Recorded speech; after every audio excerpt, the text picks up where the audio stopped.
I didn't expect my life to change the night I agreed to share my apartment. It was just a simple decision, a practical one, really.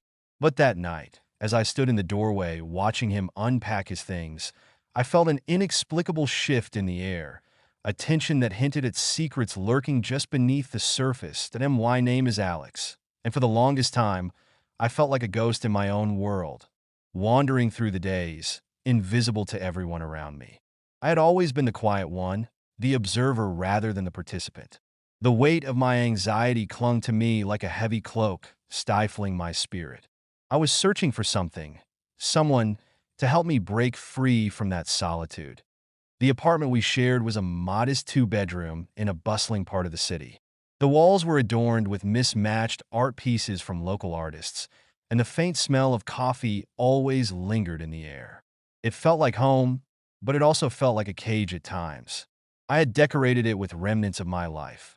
Books piled high on every surface, plants that struggled for sunlight, and framed photographs of friends who had drifted away over time. Then there was Ethan. He was everything I wasn't: confident, charismatic, and effortlessly charming. We met at a mutual friend's party where he lit up the room with his laughter. When he asked if I needed a roommate, it felt like fate intervening. Little did I know that beneath his charming exterior lay secrets that would unravel everything. That as we settled into our new living arrangement, Ethan quickly became a fixture in my daily life. Our evenings were filled with laughter and shared meals. He introduced me to new music while I showed him my favorite movies. One night, while cooking dinner together, our hands brushed against each other as we reached for the same spice jar. The moment lingered longer than it should have. Electricity crackled between us. "Do you think we're more than just roommates?" I asked hesitantly one evening as we sat on the couch. Ethan smirked but didn't answer directly. Instead, he changed the subject to his upcoming art show, a passion project he had been working on for months. It was moments like these that made me feel alive again. Yet they were tinged with an underlying tension that I couldn't quite place. That as weeks turned into months, Ethan's presence became both comforting and confusing. He opened up about his dreams and aspirations, but always skirted around his past. I sensed something deeper lurking beneath his surface, a shadow that darkened our otherwise bright interactions. One evening, while scrolling through social media together, I stumbled upon an article featuring him. His art showcased in an upscale gallery with whispers of his wealthy family background. My heart sank as feelings of betrayal washed over me. Why hadn't he told me? "Ethan, why didn't you say anything?" I felt anger bubbling beneath my skin. That he sighed heavily, running a hand through his hair as if trying to tame the chaos within him. I wanted to keep that part of my life separate from us. "But why? We're friends." My voice wavered with frustration. "I didn't want you to see me differently," he replied earnestly. The air thickened with unspoken words as misunderstandings began to pile up between us, each conversation tinged with unresolved feelings and unaddressed fears. That night, as we sat on the couch, sharing stories and laughter, I caught a glimpse of something in Ethan's eyes, a flicker of fear or perhaps regret. It left me unsettled, wondering what lay beneath his charming facade. Little did I know that soon enough, those secrets would come crashing into our lives like a tidal wave. As the days turned into weeks, the tension between Ethan and me began to grow, much like a storm brewing on the horizon. I couldn't shake the feeling that he was hiding something significant about his life, something that cast a shadow over our burgeoning friendship. Each time I tried to bring it up, he would deflect, changing the subject or offering a half-hearted smile that didn't quite reach his eyes. One evening, we were curled up on the couch, the soft glow of the lamp illuminating our faces as we watched a documentary about wealth and privilege. The narrator spoke about families who wielded power and influence, and I felt a knot tightening in my stomach. It was then that I noticed Ethan's expression shift. He seemed distant, lost in thought. "Are you okay?" I asked, my voice barely above a whisper. That he nodded but didn't meet my gaze. "Yeah, just thinking about things." I wanted to press him further, to peel back the layers of his guarded exterior, but something held me back. Instead, I focused on the screen, trying to distract myself from the nagging feeling that there was more to Ethan than he was letting on. Later that night, as I lay in bed, I couldn't shake the images from the documentary out of my mind. The opulence they depicted felt so far removed from my own life. My modest apartment filled with secondhand furniture and thrift store finds. I had always been content with simplicity, but knowing that Ethan came from a world of affluence made me question everything. The next day, while scrolling through social media during my lunch break at work, I stumbled upon an article featuring Ethan's artwork. My heart sank as I read about his family's legacy, a prominent lineage intertwined with wealth and status. The headline boasted about his upcoming exhibition at a prestigious gallery downtown. My mind raced with questions. Why hadn't he told me? Did he think I would judge him for it? That evening, when Ethan returned home, I confronted him. I saw the article about your art show, I said, trying to keep my voice steady, that he froze for a moment before turning to face me. Oh yeah? Why didn't you mention it? You're going to be showing your work in a fancy gallery. That's amazing. My excitement was laced with frustration. It's not that big of a deal, he replied dismissively. Not that big of a deal? Ethan, this is huge. Why do you keep your past in? He sighed heavily and ran a hand through his hair again, a gesture that had become all too familiar. Some things are better left buried, he said softly.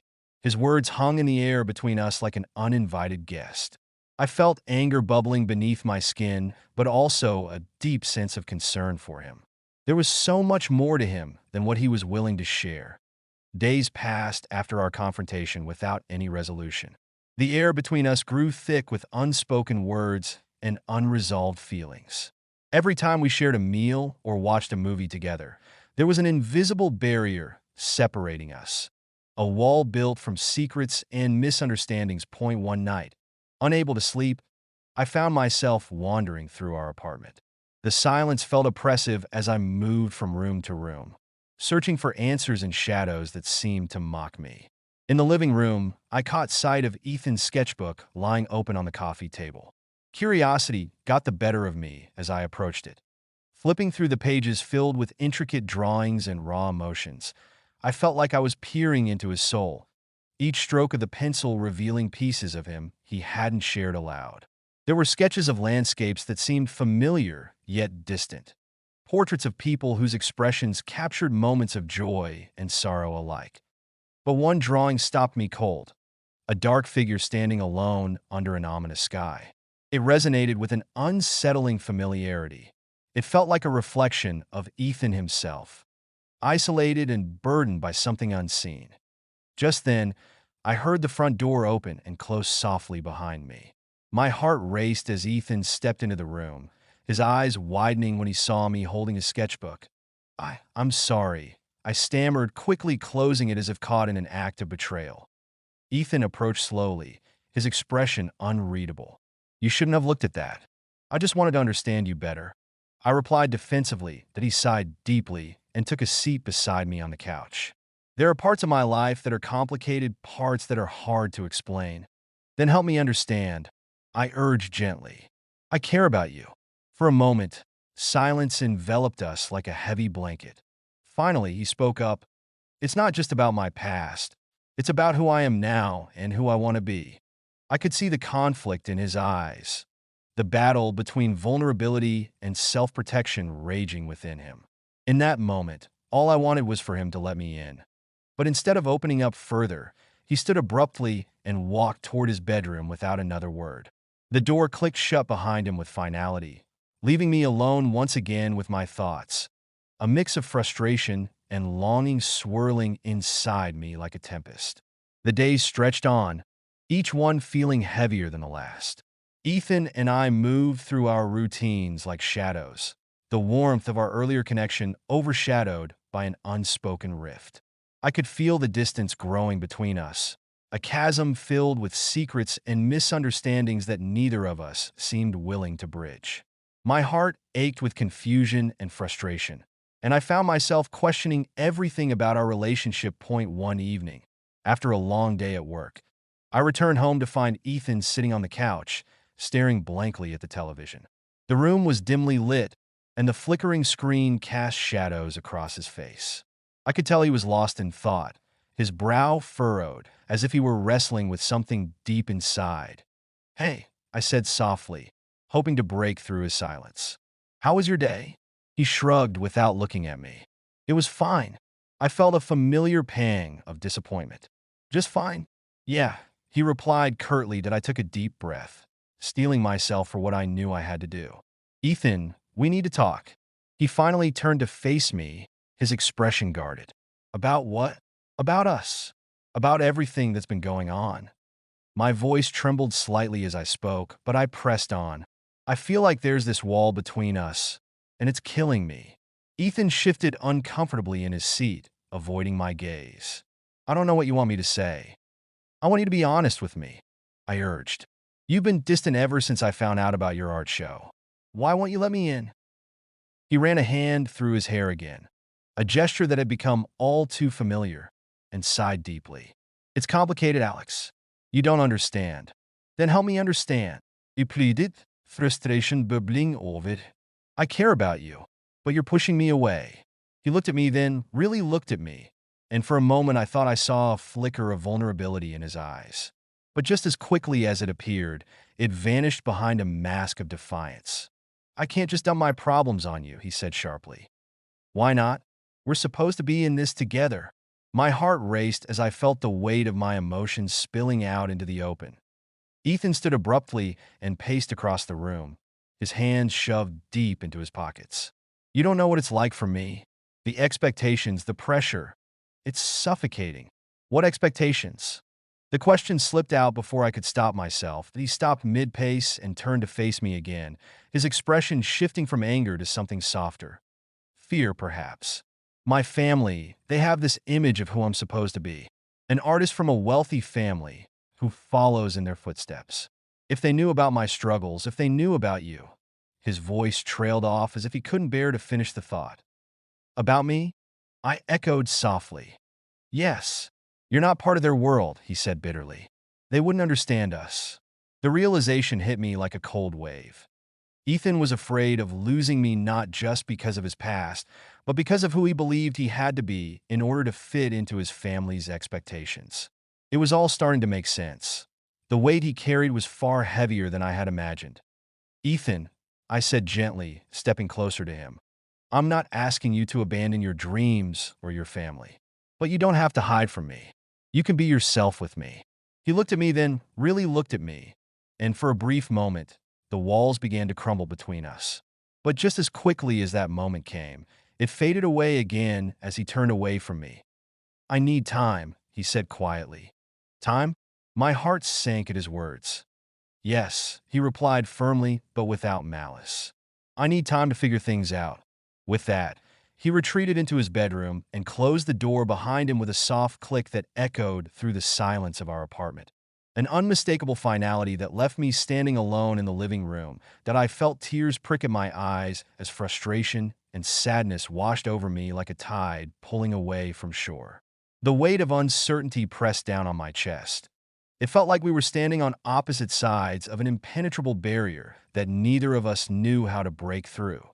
That night was long and restless. Sleep eluded me as thoughts swirled in my mind. Memories of our laughter together mingled with fears of losing him forever. Each tick of the clock echoed loudly in the stillness of the apartment, reminding me of how quickly time was slipping away. In the early hours of dawn, when the first light began to filter through the curtains, I made a decision. I couldn't wait for Ethan to come around any longer. If he needed time to figure things out alone, then maybe it was time for me to take charge of my own life too. Time for me to confront my own fears and insecurities without him. As the sun rose outside our window, casting golden rays across my cluttered room, I felt a flicker of determination ignite within me, a resolve to reclaim my own happiness regardless of what lay ahead for us. The days after our heart-to-heart felt like a fragile truce, a delicate balance between hope and uncertainty. Ethan and I had opened up to each other, but the weight of his family's expectations still loomed over us like a dark cloud. I could see the internal struggle etched on his face, especially when he received calls from his parents or when he was reminded of the upcoming art show. Each time his phone buzzed, I felt a ripple of tension pass between us. One evening, while Ethan was in the shower, I found myself pacing the living room, my mind racing with thoughts of him and the challenges he faced. I wanted to support him, but I also felt helpless. The more I thought about it, the more I realized that I needed to understand what was really going on in his life, what secrets he was still holding back. When Ethan emerged from the bathroom, steam swirling around him, I decided to take a leap of faith. "Can we talk?" I asked, my heart pounding. He looked at me with a mix of curiosity and apprehension. "Sure. What's on your mind?" I gestured for him to sit down on the couch. "I've been thinking about your family and everything you've shared with me, but I feel like there's still so much you're not telling me." Ethan sighed heavily and ran a hand through his damp hair. "It's just complicated, Alex. My family, they have this image of who I'm supposed to be." "What do you mean?" I pressed gently, that he hesitated, searching for the right words. "They expect me to follow in their footsteps, become part of their world. My father is a well-known gallery owner, and my mother is an art critic. They want me to be successful in their eyes." "And what does success look like for you?" I asked softly, that he looked away, his expression clouded with frustration. "I don't know anymore. All my life, I've tried to meet their expectations, but it feels like I'm losing myself in the process." "Ethan," I said, reaching out to take his hand in mine, "you don't have to live your life for them. You're an incredible artist with your own voice." He met my gaze then, vulnerability flickering in his eyes. "But what if they disapprove? What if they turn their backs on me? Then they don't deserve you." I replied firmly. "You have to do what feels right for you, not for them." He nodded slowly but still seemed conflicted. "It's easier said than done." "I know," I said gently. "But you have me in your corner. You don't have to face this alone." As we sat there together, the weight of our conversation hung heavy in the air. Just then, Ethan's phone buzzed on the coffee table, breaking the moment. He glanced at it and instantly tensed. "It's my mom," he said quietly. "Do you want to answer it?" I asked. That he hesitated, but then shook his head. "Not right now." "Okay," I said softly, squeezing his hand reassuringly. After a few moments of silence, Ethan stood up abruptly and began pacing again. "I just wish things were different," he admitted finally. "Different how?" "I wish my family could accept me for who I am instead of who they want me to be." He confessed, that I could see the pain etched across his features as he spoke. It was clear that this struggle had been weighing heavily on him for far too long. "You deserve that acceptance," I said earnestly. Ethan stopped pacing and turned to face me again, his eyes searching mine as if trying to gauge my sincerity. "What if they find out about us?" My heart raced at the question. It was something we hadn't fully addressed yet. "If your family can't accept us, then maybe it's time for you to reconsider how much power they hold over your life." He looked away again, deep in thought as he processed my words. The tension in the room felt palpable as we both grappled with the reality of his situation. After what felt like an eternity of silence, Ethan finally spoke up again. "I need to go see them." The words hit me like a punch to the gut. "What? Why?" "I have to face them," he replied resolutely. "I can't keep running away from this." "But what if they don't understand?" My voice trembled slightly as fear gripped my heart. "I need to know where I stand with them," he said firmly. My stomach churned as I realized how serious he was about this decision. It was a turning point that could change everything between us, both good and bad. "Okay," I said finally, trying to keep my voice steady despite the turmoil inside me. "But promise me you'll be careful." "I will," he assured me softly before leaning down to kiss my forehead, a gesture that felt both comforting and bittersweet. As Ethan prepared for his visit home, anxiety gnawed at me like an unwelcome guest. Would this be the moment when everything fell apart? Or would it be a chance for him to reclaim his identity? The next day came too quickly. Ethan left early in the morning before I had even woken up fully. As I lay in bed staring at the ceiling, worry washed over me like a tidal wave. What would happen when he faced his family? Would they embrace him or push him further away? Hours passed slowly until finally evening arrived. The clock ticking down, each minute felt like an eternity until my phone buzzed with a message from Ethan. "I'm on my way home." My heart raced as anticipation mixed with anxiety. Would he return with answers or more questions? When he walked through the door later that night, his expression was unreadable. A mix of relief and uncertainty etched across his face. "How did it go?" I asked breathlessly as he stepped into the living room. Ethan took a deep breath before speaking, and in that moment, everything hung in balance, our future together teetering on the edge of uncertainty. The days that followed my confrontation with Ethan felt like an eternity. I focused on myself, pouring my energy into work and rediscovering the things that once brought me joy. I started painting again, letting the colors flow onto the canvas as a way to express the turmoil inside me. Each stroke was cathartic, a release of pent-up emotions that had been bottled up for too long. But despite my efforts to move forward, I couldn't shake the feeling of emptiness that lingered in our apartment. The laughter we once shared felt like a distant memory, replaced by an uncomfortable silence that hung in the air. I missed him, his presence, his warmth, and even his chaotic energy. It was a strange paradox. While I was trying to reclaim my independence, I felt more alone than ever. One evening, as I sat on the couch working on a new painting, I heard the front door open. My heart raced as I looked up to see Ethan stepping inside, looking weary and worn. His eyes met mine, and for a moment, time seemed to freeze between us. "Hey," he said softly, his voice barely above a whisper. "Hey," I replied, trying to keep my tone neutral despite the whirlwind of emotions swirling within me. He walked over and sat down across from me, his gaze drifting to the canvas in front of me. "You've been painting again," he observed. "Yeah," I said, trying to sound casual. "It helps." Ethan nodded but didn't say anything else. The silence stretched between us like an unbridgeable chasm, filled with unspoken words and unresolved feelings. I could see the weight of his own struggles etched on his face, and it tugged at my heart. "Do you want to talk?" I asked finally, breaking the tension that had settled over us. That he hesitated for a moment before nodding slowly. "I think we need to." As we began to talk, I felt a mix of hope and trepidation. Ethan opened up about the pressure he felt from his family, the expectations that loomed over him like a dark cloud. He spoke of his art show and how it had become a battleground between who he was and who everyone wanted him to be. "I've always felt like I'm living in two worlds," he admitted, his voice trembling slightly. "There's the world where I'm Ethan, the artist who wants to create freely, and then there's the world where I'm just their son. I can't imagine how hard that must be," I said softly, my heart aching for him. "But you don't have to face this alone." He looked at me then, really looked at me, and for the first time in weeks, I saw a glimmer of vulnerability in his eyes, a flicker of hope that maybe we could navigate this together. "I've been so scared," he confessed. "Scared of losing you if you knew everything about me, about my family, and what they expect from me. You won't lose me because of your past," I assured him gently.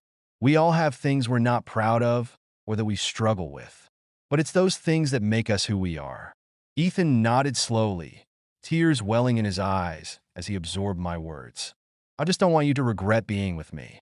"I won't regret it," I replied firmly. "But you have to let me in. We can't build something real if you keep pushing me away." He took a deep breath, and for a moment, it felt like the weight of the world was lifting off his shoulders. "You're right," he said quietly. "I need to be honest with you, not just about my family, but about myself." In that moment of shared vulnerability, something shifted between us. A fragile, yet powerful connection forged through honesty and understanding. We talked long into the night, unraveling layers of fear and doubt that had kept us apart for so long. That as dawn broke outside our window, casting soft light across our faces, Ethan reached out and took my hand in his, a simple gesture that spoke volumes about our renewed commitment to one another. "I want to fight for us," he said earnestly. "Me too," I replied with a smile that felt genuine for the first time in ages. With each word spoken and each secret shared, we began to rebuild what had been, fractured between us, brick by brick, until it felt like we were standing on solid ground once again. The morning sun filtered through the curtains, casting a warm glow across the room as I woke up to the sound of laughter.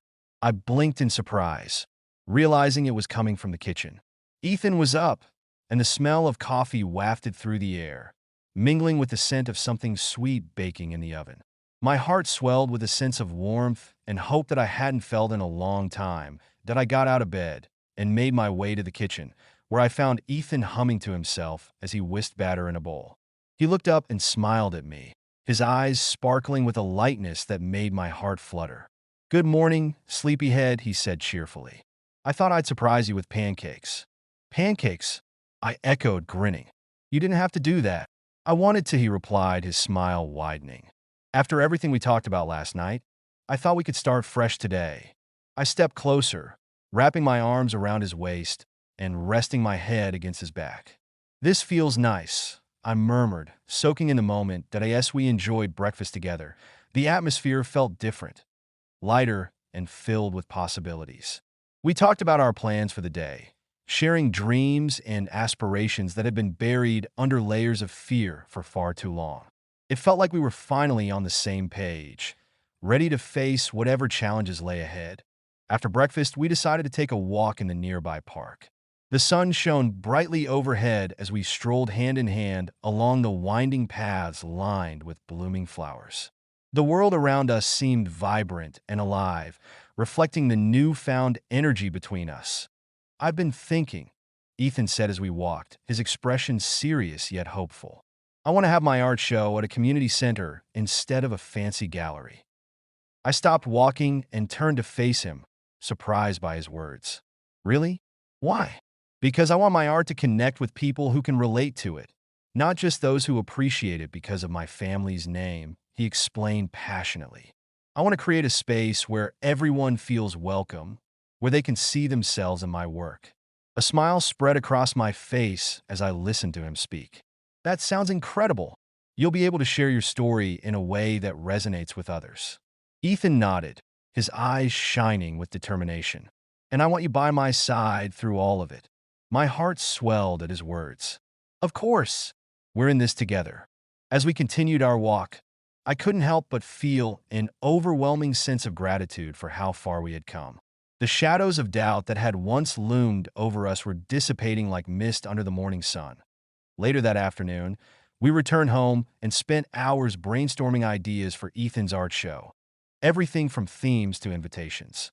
We laughed and debated passionately, our creative energies intertwining as we envisioned a future filled with possibilities. As evening approached, Ethan suggested we celebrate our progress with dinner at our favorite restaurant.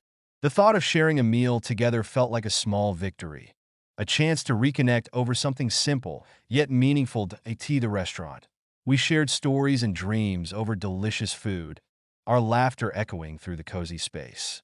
It felt good to be together again. No barriers between us, just two people who had chosen to embrace their vulnerabilities. After dinner, we took a stroll along the waterfront, watching as the sun dipped below the horizon, painting the sky in hues of orange and pink. The beauty of the moment wrapped around us like a warm embrace. "I'm so glad we're doing this," Ethan said softly as he stopped to gaze out at the water. "Me too," I replied, leaning against him. "I feel like we're finally on the right path." He turned to me then, his expression serious yet tender. "I promise to always be honest with you from now on. No more secrets. And I promise to support you no matter what." I added earnestly, in that moment. Everything felt possible. Our dreams intertwined like threads in a tapestry, waiting to be woven into something beautiful. As we stood there together under the fading light of day, I realized that love was not just about grand gestures or perfect moments. It was about facing life's challenges hand in hand and growing stronger together through every trial. With renewed hope for our future and hearts full of promise, we walked back home side by side, ready to face whatever came next together.